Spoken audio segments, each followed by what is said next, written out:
Colorado is now warning that food benefits for low-income families could run out in November if the government shutdown doesn't end.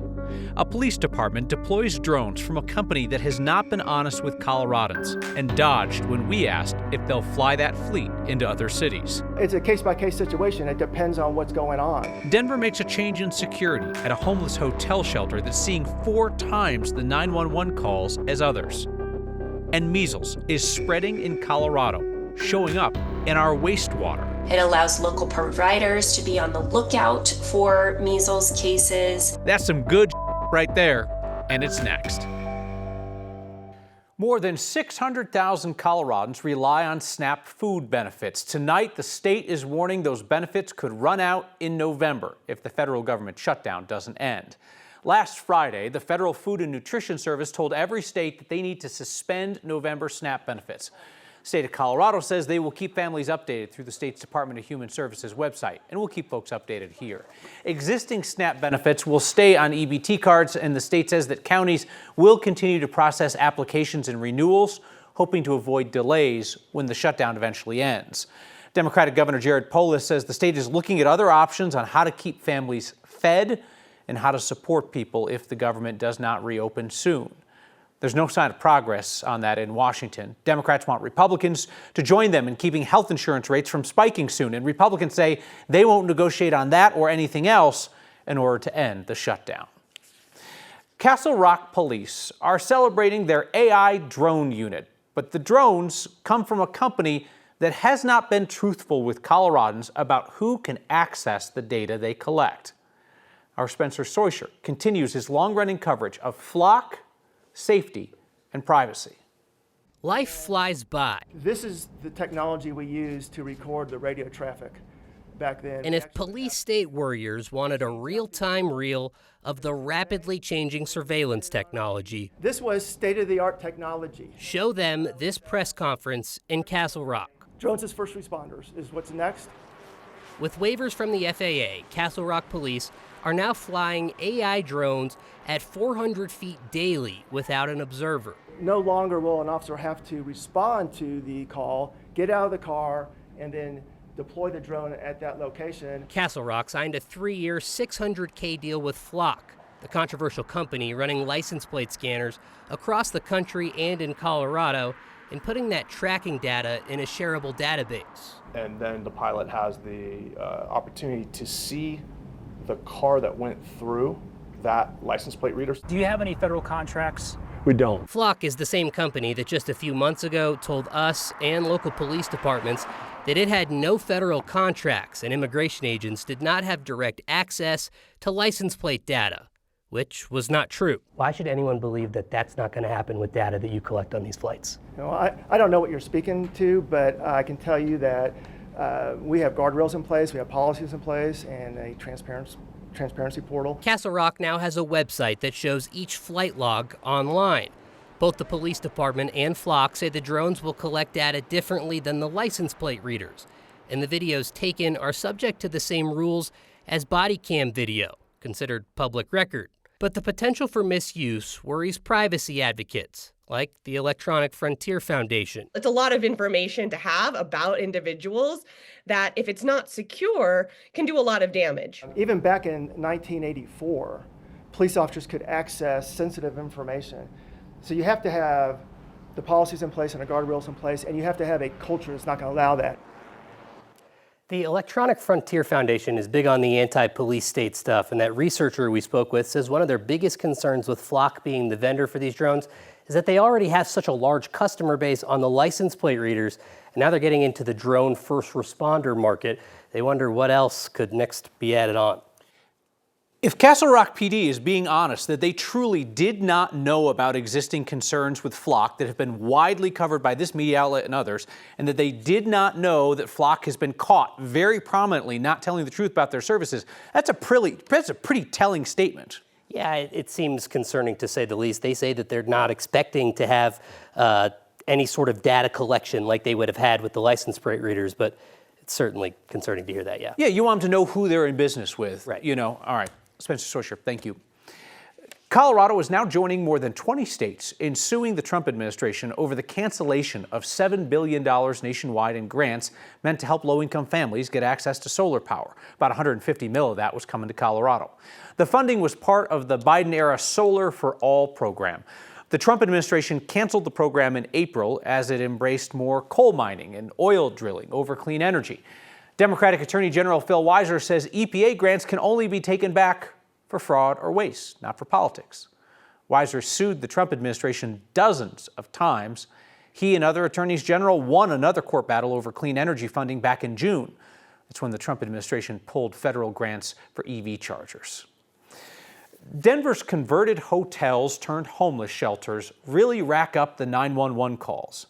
But one spot in particular has nearly 4 times as many calls as any other. So now the city is changing who's in charge of security there. Our Mark Salinger has that. Today is day 289 of this year. At the Aspen Hotel homeless shelter in Denver, there have already been 431 911 calls for help. Of all the city's converted hotel shelters, this location off Quebec has faced the biggest struggles with safety. In fact, there have been more 911 calls here this year than at nearly every other hotel shelter combined. Now Denver is changing who controls security here, again. Are the people who are living in these shelters getting the services that they should be getting? Denver City Council is being asked to approve nearly $10 million for a new contract next year to run this shelter. That's nearly $3 million more than the cost of the contract was this year to operate that same shelter. The change?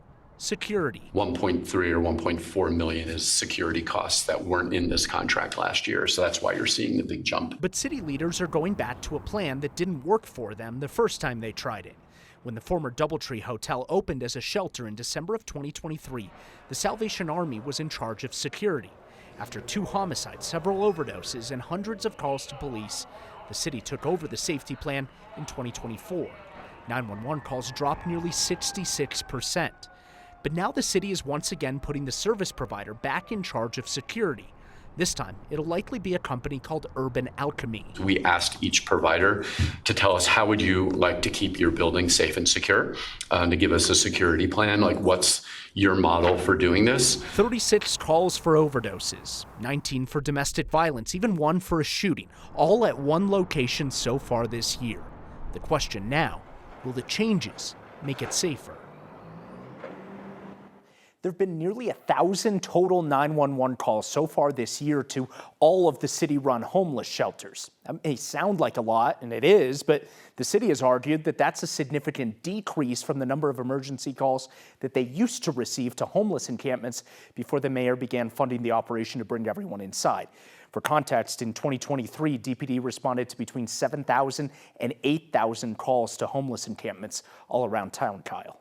Mark, what makes the city so confident that turning security back over to the provider is going to work when it was such a failure last time? So money is the answer. Now they're making all the contracts performance-based. So if you get positive outcomes, you get paid more. These performance-based contracts is how the city is going to do all of their homeless contracts from here on out. Gee whiz, what an idea. It's all about money. Mark Salinger, thank you. A library director who fought back against book bans and got fired is now getting paid a $700,000 settlement. We have followed the story out of Campbell County, Wyoming for years now. County leaders fired Terry Leslie in 2023 after she refused to remove books on sex education and LGBTQ people. That led to an investigation by the U.S. Equal Employment Opportunity Commission, which gave Leslie the right to sue the government over her firing. She did that, and she just won. While the county does not have to admit to doing anything wrong, she told us the money talks.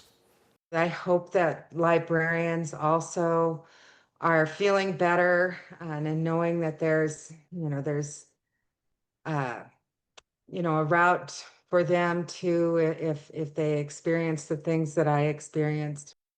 For the county's part, they sent us a statement from their insurance company's lawyer saying that the settlement was aimed at avoiding the high cost of a long legal fight.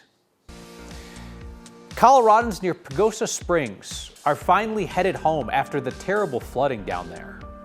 This is a rapidly evolving field, and so much has happened in the last 5 years. Technology that we came to know well during the pandemic is now tracking a new disease threat in our state. That's next.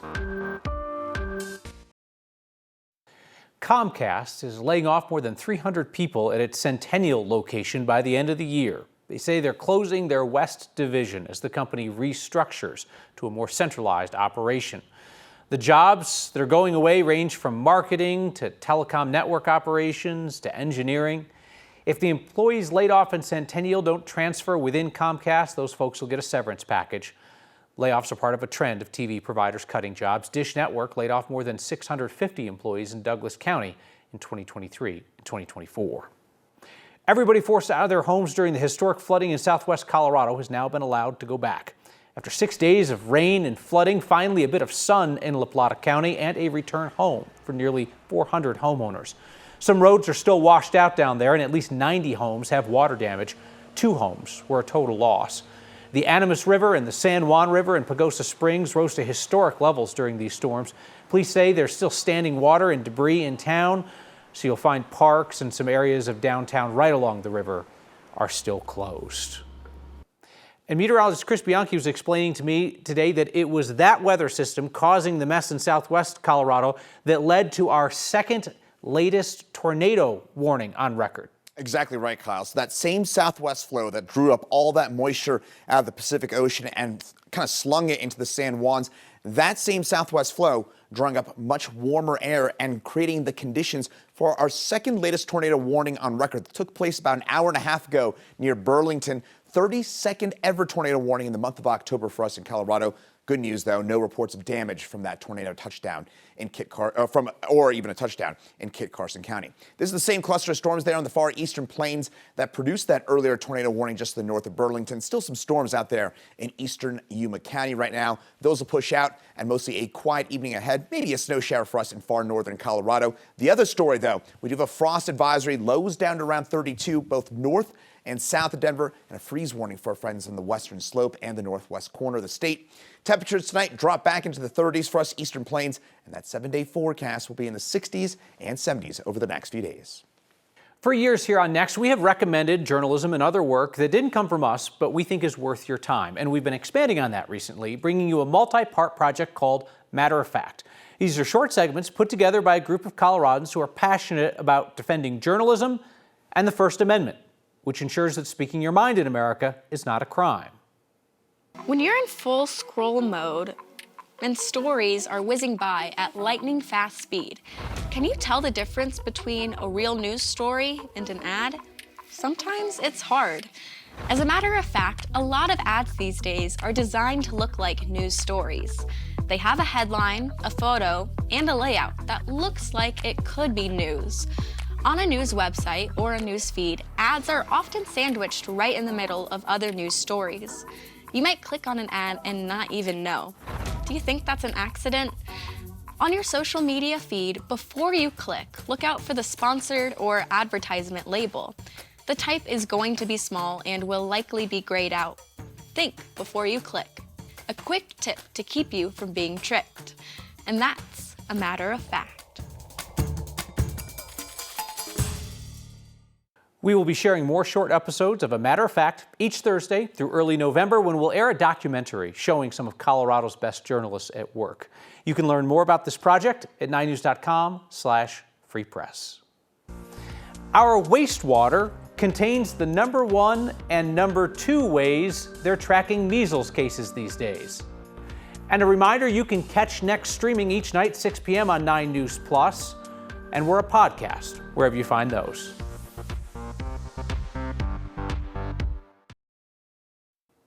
Wastewater is not typically a dinner time topic, but we will keep it clean. Just wanted you to know that scientists are dusting off the technology we came to know well during the pandemic to now track the spread of measles. We saw an increasing trend of measles genetic material in wastewater samples in Mesa County. And so we reached out to the local public health department and let them know about those wastewater detections of measles. At the time, they had not identified any clinical cases. I'm Allison Wheeler. I am the Wastewater Surveillance Unit Manager and the co-director of the Colorado Wastewater Surveillance Center of Excellence at the Colorado Department of Public Health and Environment. We have been involved in wastewater surveillance since August of 2020. We have a Sentinel surveillance site system, and so it's made up of 21 wastewater utilities all across the state that collect samples for us twice weekly. With this data, we can assess trends of disease within a community for our standard targets, which right now are COVID, flu, RSV, EVD68, Mpox, and now, of course, measles. That sampler will take a little bit of wastewater at regular intervals over a 24-hour period. The name is Shannon Matzinger, and I'm the Genomic Surveillance Program Manager here at the state lab. We need at least 35 milliliters in a test tube, basically. And then what we do is we take 35 mils and we take it down to a volume that makes more sense to use on our instrument. When the reagents or the mix that we add that sample to detects the genetic material for, say, measles or the specific thing we're looking for, it emits a light, basically fluorescence. And the more fluorescence there is, the more copies or genetic material of that target or pathogen or illness is in the sample. And then once the lab tests the samples, we share that data on our internal dashboard with our participating utilities and local public health departments. And then we post it to our public dashboard 24 hours later. Even though we have a great clinical surveillance system in place, wastewater could supplement that system. And that's exactly what it's built for. The most Colorado thing we saw today? 2 bear bros looking to bulk up by wintertime. Surveillance cameras at the Ajax Fitness in Aspen caught 2 bears breaking into the gym early this morning. They started their workout pulling open the magnetic door lock that's designed to withstand about 300 pounds of pressure. Then they did some bear crawls, checked out the equipment. Then they raided the gym's fridge, got some protein shakes out of there. One of the bears even took a plunge in the cold tub. They'll need to wash that out. They spent about 2 hours inside the gym, which if all of us did that, we'd be in better shape. They also caused about $400 worth of damage. Back with a piece of feedback that stopped our team in its tracks today. I want to take a bit more time for feedback tonight. We got a note from Caitlin, who wrote, "I just need to tell you how much my mother loved you. She passed away last Thursday after battling lung cancer. The way you report on issues and educate people on them was honestly one of the highlights of her day." Caitlin says, "We made sure you were always the news station on when she was in the hospital. She made your Christmas ornaments every year since COVID. And I want to let you know that they'll be going up on my tree every year until they fall apart. And honestly, I might just laminate them. I hope you see this just so you know what a positive impact you've made. And I really want to thank you for making my mom happy, even if you had no idea you were." By the way, her name was Sandy. Caitlin, we are so sorry for the loss of your mom. I will say it speaks to the kind of woman that Sandy was, that she raised a daughter who would reach out amidst her own grief and loss to share such a kind message with us. It means so much that your mom found community here, alongside people who don't just want to watch the news, but people who want to feel more connected to their neighbors in Colorado, which means that there is a whole bunch of people all over this state who join us tonight in surrounding your family with love and support from afar. When I hang up the next Christmas ornaments this year, I'll think of your mom.